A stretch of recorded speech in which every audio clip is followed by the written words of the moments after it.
Hi guys, this is the Binti Love Podcast, 5 Points, 5-star review. Okay guys, I am your host, Binti Love, and this is the Binti Love Podcast, 5 Points, 5-star review, and I'm your host. Okay, now let me just say, I will be reviewing The Real Housewives of Atlanta on, this is season 15, episode 7.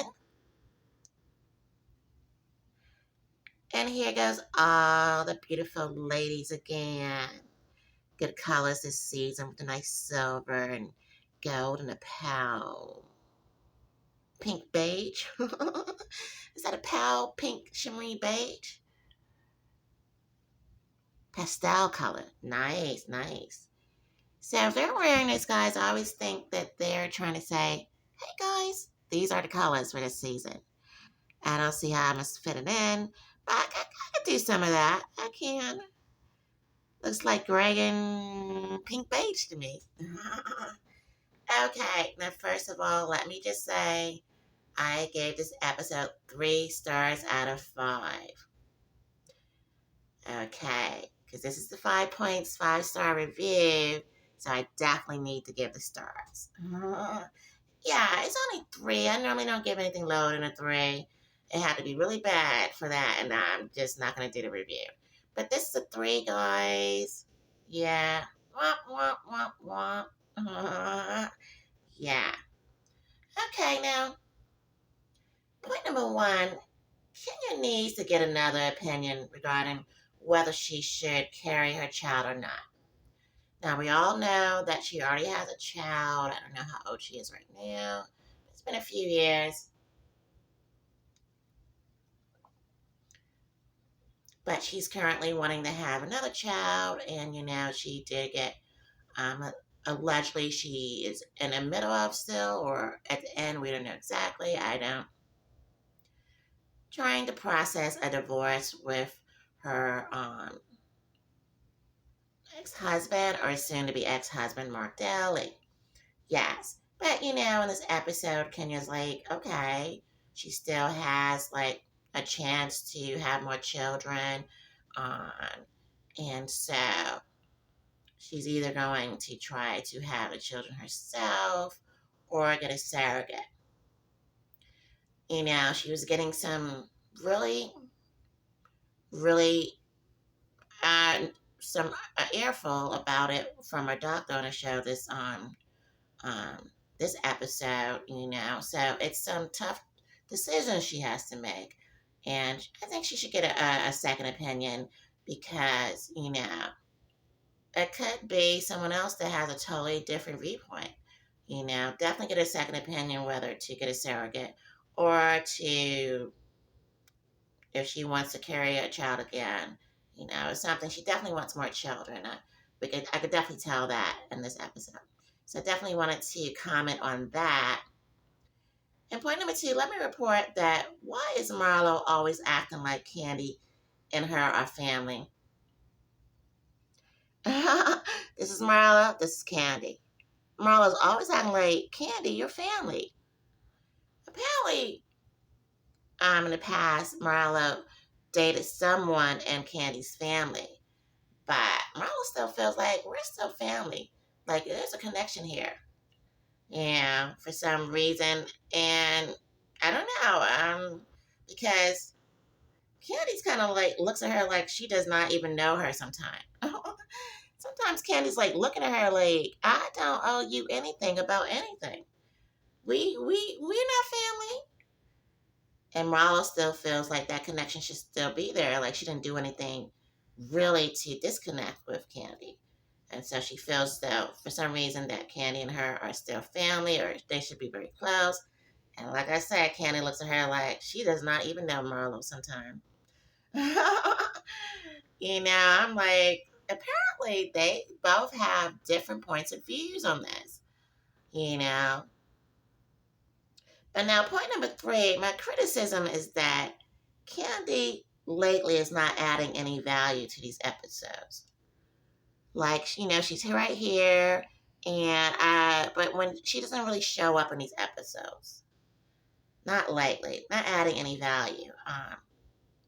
It's like they could have not even had her there, and no one would have noticed. You know what I mean? Like, did Candy really contribute to these episodes?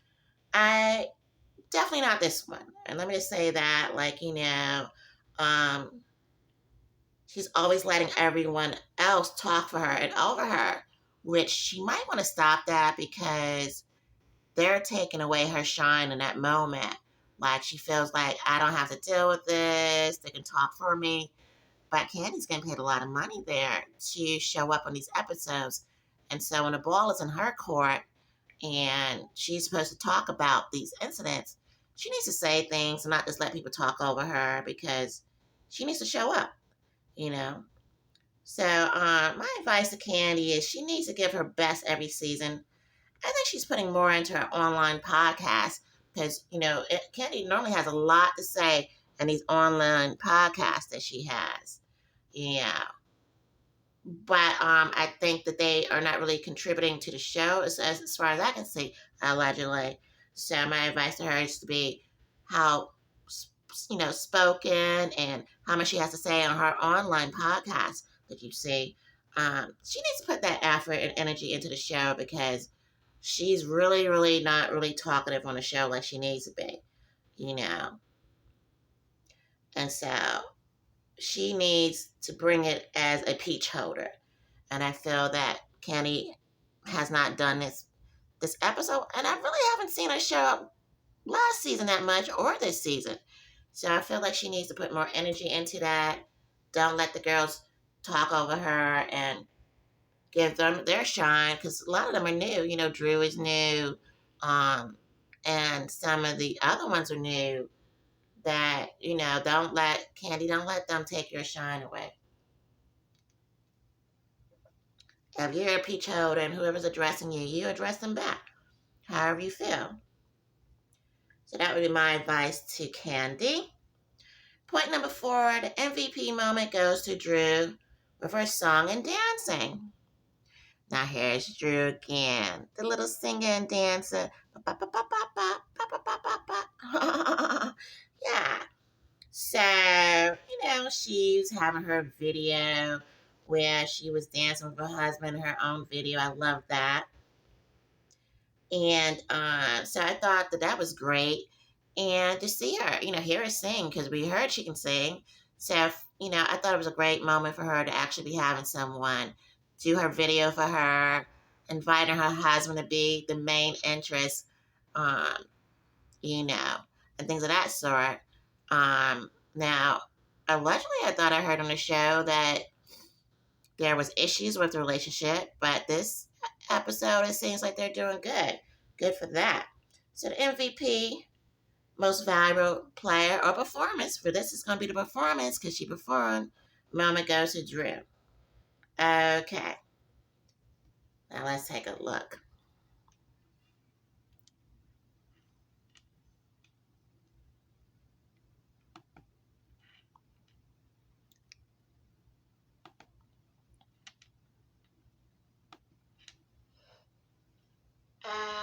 Is Binti live now? Is this a teachable moment or a research moment? Here at the Binti Love Podcast, viewers try to guess which one it is with the Binti Love Podcast. Is this a research moment or a teachable moment, guys?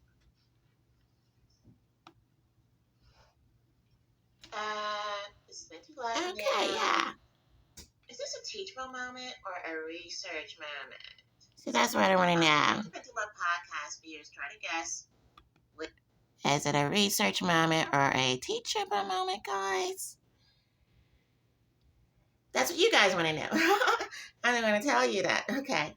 It's a teachable moment, guys. Yeah, it's a teachable moment.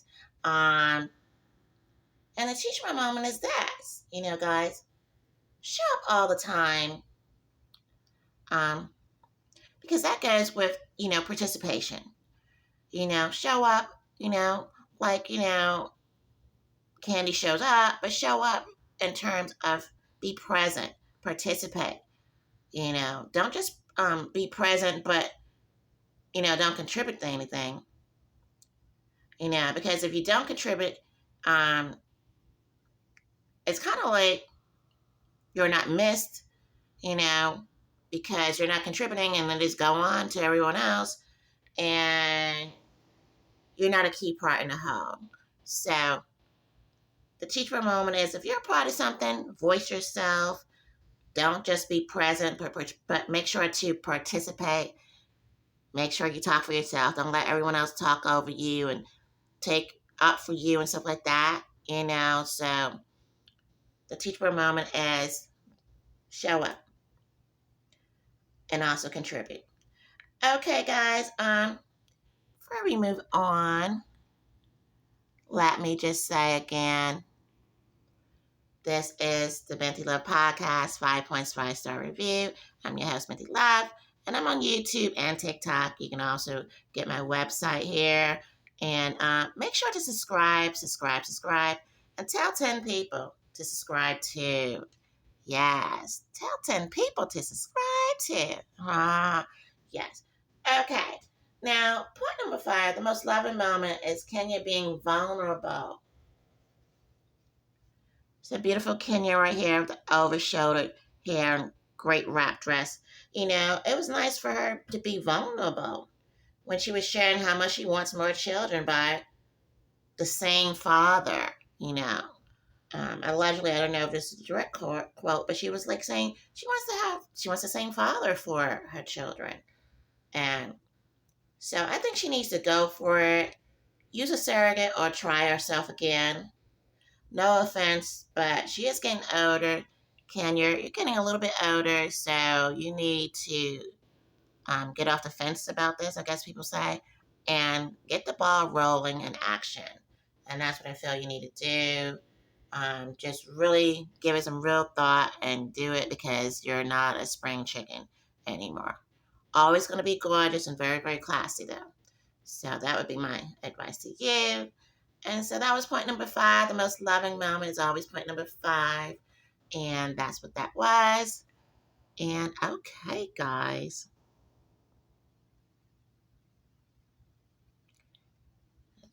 That wraps it up. Okay, guys. Make sure to subscribe. Bye, guys.